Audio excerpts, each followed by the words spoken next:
এখন ভিডিও ছাড়ি না কেন জানেন? আমি জানি না যে এই অনলাইন জগৎটা এত মিথ্যাবাদী। কারণ মায়ের কসম, আল্লাহর কসম, মসজিদের কসম, কোরআনের কসম দিয়ে তারা সাপোর্ট নেয়। একটি সাপোর্ট করলে তারা 10টি সাপোর্ট করবে। এরা সমস্ত মিথ্যা কথা বলে, এরা কেউ সাপোর্ট করে না।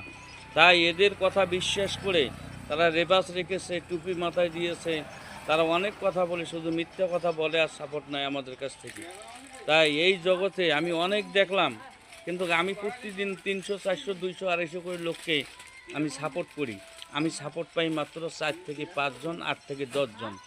এই জন্য এই মিথ্যে কথা আমি বলতেও পারবো না, কারণ লেবাস রেখে তারা মিথ্যে কথা বলুক। রহমত আল্লাহর হালাল পথে যতটুকু হবে এতটুকু। এই জন্যে এখন আমি অনলাইনে ভিডিও ছাড়ি না।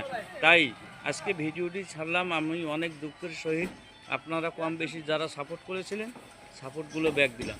আমি কথাটা বললাম, আপনাদের মন চলে সাপোর্ট করবেন, না চলে করবেন না, তাতে আমার কিচ্ছু যায় আসে না। কারণ হচ্ছে আপনারা সাপোর্ট করবেন, ইনশাল্লাহ একদিন পর হলো, 2 দিন পর হলো, 1 ঘন্টা পর হলো আমি সাপোর্টগুলো ব্যাক দেবো এবং পারলে একটি করি আপনাদেরকে বেশি সাপোর্ট করে দেবো। ধন্যবাদ, এগিয়ে যান।